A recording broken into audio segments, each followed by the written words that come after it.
1979년 10월 26일 저녁 7시 40분 서울 공정동 중앙정보부 총사 안에서 수십 발의 총성이 울려 퍼졌다.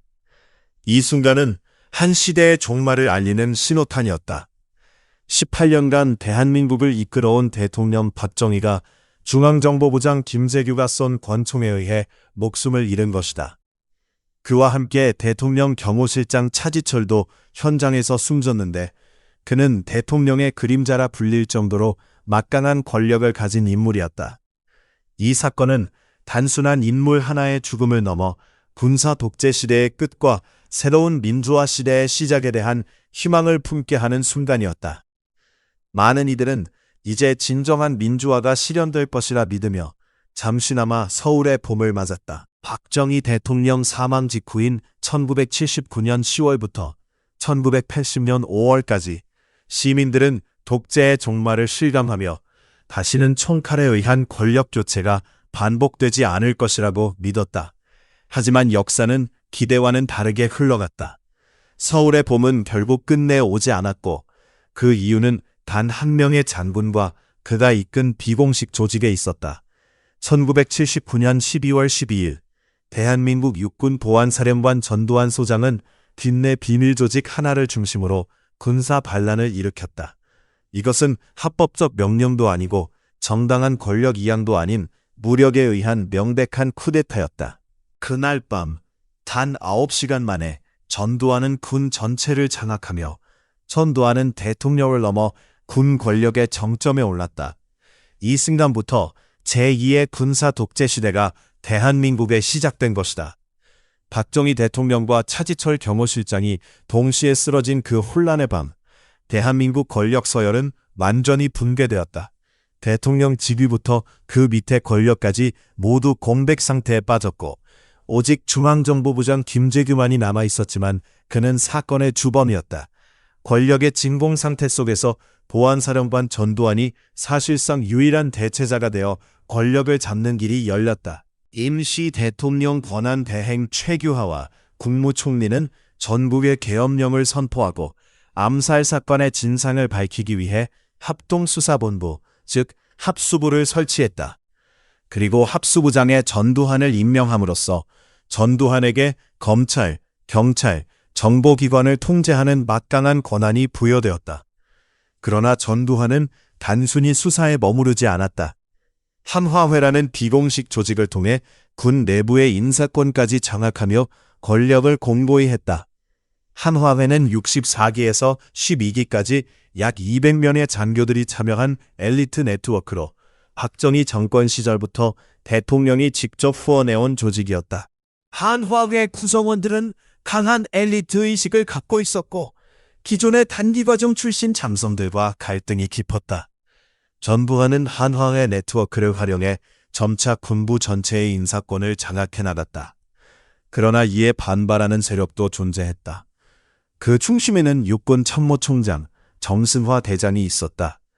정승화는 전두환의 급격한 권력 상승에 우려를 표하며 국방장관 노재현에게 전두환을 보안사령관 자리에서 물러나게 해야 한다고 건의했다. 그러지 않으면 군 전체가 전두환의 사조직에 넘어가게 될 것이라는 경고였다.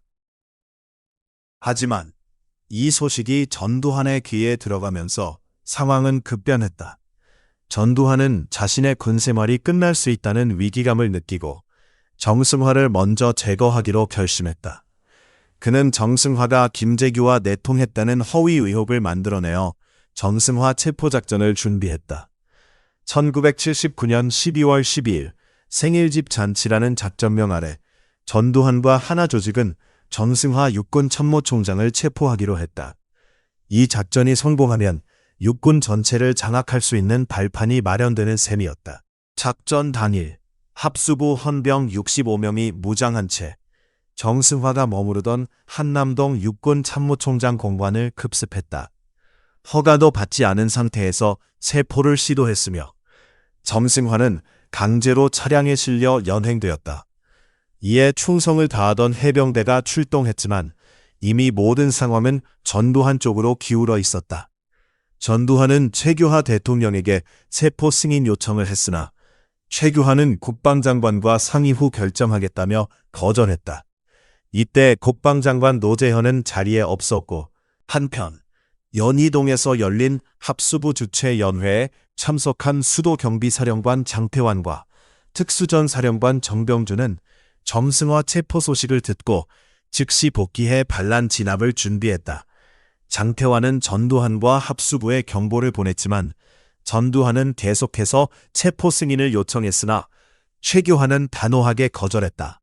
결국 정승화를 체포한 전두환은 대통령 승인 없이 상관을 무단으로 체포한 반란군으로 낙인 찍히고 말았다.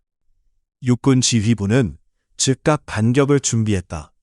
반란을 진압하지 않으면 군의 질서가 무너질 위기였기 때문이다. 전두환은 자신에게 우군이 많다는 점을 감안해 군 전체를 무력으로 장악하기로 결단했다. 이미 군내 핵심 보직에는 하나 출신 장교들이 포진해 있었고 수도권 핵심 전투부대인 수도경비사단과 특전사마저도 하나의 영향력 아래 있었다. 전두환은 특전사 10특수임무여단을 동원해 국방부와 육군본부를 점령하도록 명령했다. 그러나 출동한 10여 단은 육군 지휘부의 회군 명령에 따라 복비했다. 이는 육군 지휘부를 자극하는 결정적인 계기가 되었다. 육군 지휘부는 서울 방어를 위해 26사단과 수도기계화 보병사단의 출동 명령을 내렸다. 이 두 사단은 서울에 진입하면 합수부를 무너뜨릴 수 있는 핵심 병력이었다. 그러나 이상하게도 두 부대 모두 명령을 이행하지 않았다. 그 배후에는 전두환의 보안사령부가 군 내부 통신망을 장악해 명령을 차단하거나 교란시킨 것이 있었다. 육군 지휘부는 마지막 희망으로 하나의 지배를 받지 않는 특전사 9특수임무여단의 출동 명령을 내렸다. 부대는 서울 인근에 주둔해 있어 빠른 진입이 가능했다. 하지만 합수부는 육군 지휘부의 상호 공격 중지 협정을 제안하며 북한의 남침 위협을 이유로 전투를 중단하자고 요청했다. 육군 지휘부는 이를 수용했다. 당시 한반도 정세는 매우 위태로웠고 내부 분열이 북한의 기회를 제공할 수 있다는 우려가 컸기 때문이었다. 결국 특전사 9여단은 1979년 12월 13일 새벽에 출동했다가 15분 만에 철수했다. 이로써 서울 방어의 마지막 카드가 물러나며 전두환 측에 결정적인 승리를 안겨주었다. 전두환은 즉시 특전사 내부를 장악하기 위해 3봉 부대를 투입해 특전사 사령부를 점령하고 정병주 사령관을 체포했다. 이 과정에서 정병주는 부상을 입고 비서실장이 현장에서 사살되는 등 치열한 충돌이 벌어졌다. 전두환은 다시 7부대에게 명령을 내려 국방부와 육군본부를 점령하게 했다. 이번에는 여단장이 하나 출신이라 상부 지시를 무시하고 병력을 직접 움직여 800여 명의 병력이 서울로 진입했다. 수도 경비사령관 장태환은 한강 다리에 바리케이드를 설치해 저지했지만 7부대는 우회해 행주대교를 통해 한강을 건넜다. 12월 13일 새벽 1시 30분경 7부대는 용산에 도착해 육군 본부와 국방부를 점령하며 치열한 총격전을 벌였다. 그러나 진압 지원 병력이 없었던 육군 지휘부는 무력화되었고 국방부와 육군 본부는 결국 함락되었다. 이때 뜻밖에도 국방장관 노재현이 국방부에 귀환해 있었고 전두환 측은 즉시 그를 체포했다. 반란은 임계점을 넘어 되돌릴 수 없는 상황으로 치달았다. 전두환은 서울 외곽 병력만으로는 부족하다고 판단해 한반도 최전방에 배치된 핵심 전투사단인 제9사단까지 서울로 이동시켰다. 제9사단 사단장은 역시 하나 조직의 핵심 인물 노태우 소장이었다. 12월 13일 새벽 2시 20분경 노태우는 부사단 병력 1,300여 명을 서울로 향해 출동시켰고 목표는 서울 중심부의 중앙청이었다. 이 움직임은 위험천만한 도박이었다. 제9사단은 북한 침공을 막아야 할 최전방 부대였기에 이 병력의 서울 전출은 국경 방위에 큰 공백을 만들 수 있었다. 그러나 전두환과 노태우에게 북한 위협은 부차적인 문제였고 최후의 승리는 서울과 권력 쟁탈에 있었다. 결국 새벽 3시 30분부로 부사단은 중앙청을 점령하며 군 지휘부는 완전히 무너졌다. 남은 희망은 수도 경비사령부뿐이었지만 수도 경비사령관 장태환은 명목상 자리를 지켰으나 실제로 따를 수 있는 병력은 행정병 한 중대뿐이었다. 대부분의 전투부대는 이미 하나 조직에 장악된 상태였다. 절망식에서 장태환은 남은 병력을 모아 전두환이 있는 보안사령부로 최후 공격을 준비했으나 명령은 실행되지 못했다. 병사들 사이에서는 장태환 체포 시 즉각 사살하라는 무언의 명령이 돌았다. 장태환은 이제 자신도 부대를 잃었음을 깨닫고 집무실로 돌아갔다. 장태환은 당시 군 지휘부의 마지막 희망이었지만 수경사 예하 포병단의 보안사령부 공격 명령을 내릴 수 없었다. 민간인 피해 우려 때문이었다. 이때 국방장관 노재현이 장태환에게 전화를 걸어 왜 싸우려 하는가? 병력을 철수하고 사태를 끝내라고 명령했다. 대통령 다음 통수권자의 지시였다. 장태환은 군 지휘부 장성들에게 마지막 명령을 내리며 오늘의 일은 역사에 기록될 것이며 체포되어도 명령을 따랐다고 하라 라고 당부했다.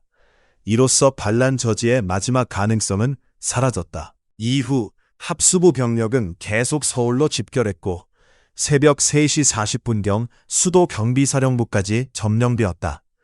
장태환과 육군 지휘부 잔섬들은 모두 체포되었고 상황은 완전히 뒤집혔다. 오전 4시 50분 국방장관 노재현은 대통령 최규하를 만나 정승화 체포에 대한 사후 승인을 받았다. 최규하는 형식상 서명했으나 서명 시각을 명확히 기록해 정승화 체포가 사후 승인임을 명확히 했다. 그렇게 대한민국 현대사에서 가장 충격적인 9시간의 군사 반란은 끝났다. 전두환은 군을 완전히 장악했고 반대 세력인 장성들은 모두 숙청당했다. 육군 참모총장 정승화는 내란 방조죄로 징역 10년형을 선고받고 사섬장군에서 이등병으로 강등되어 불명예 속에 생을 마감했다. 그러나 정승화의 이야기는 여기서 끝나지 않았다. 1997년 재심에서 무죄가 선고되며 내란 방조 혐의를 벗고 육군 대장 계급도 회복했다. 2002년 사망한 그는 국립대전현충원 장군 묘역에 안장되었다. 정병주와 장태환 역시 강제 예편되어 군을 떠났다. 이렇게 군 내부의 반대 세력이 제거되고 전두환을 중심으로 한 신군부가 새로운 권력 집단으로 등장했다. 이들은 단순한 군 수장이 아니라 국가 권력의 중심으로 나아갔다. 전두환은 1979년 말 단순한 보안사령관에서 몇 달 만에 중앙정보부장까지 겸임하며 대한민국에서 가장 막강한 실세가 되었다. 하지만 국민들은 전두환과 신군부에 반발했고 특히 대학생들을 중심으로 전국적인 민주화 운동이 일어났다. 1980년 5월 15일 서울에서는 약 15만 명의 시민들이 서울의 봄을 상징하는 대규모 시위에 참여했다. 민주주의에 대한 열망이 서울 도심을 가득 채웠다. 그러나 전두환의 대답은 군사 쿠데타였다. 5월 17일 밤 신군부는 전국의 계엄령을 확대하는 5.17 비상계엄 확대 조치를 시행했고 31개 대학의 계엄군을 배치하며 모든 정치활동, 발언, 집회를 금지했다. 국회가 이를 저지하려 하자 군을 동원해 국회를 봉쇄하는 초유의 사태도 벌어졌다. 그리고 1980년 5월 18일 광주에서 시민들의 민주화 운동이 시작되었지만 신군부는 이를 무차별 진압했다. 이 과정에서 수많은 무고한 시민들이 희생되었고 이 사건은 나중에 5.18 광주 민주화 운동으로 기록되어 대한민국 현대사에서 가장 아픈 장면 중 하나로 남았다. 이러한 비극을 거치면서 전두환은 자신의 목표를 완전히 달성했다. 1980년 8월 16일 최규하 대통령이 사임했고 8월 27일 전두환은 체육관 선거를 통해 제11대 대통령으로 선출되었다. 이로써 대한민국은 다시 군사 독재 시대로 접어들었다.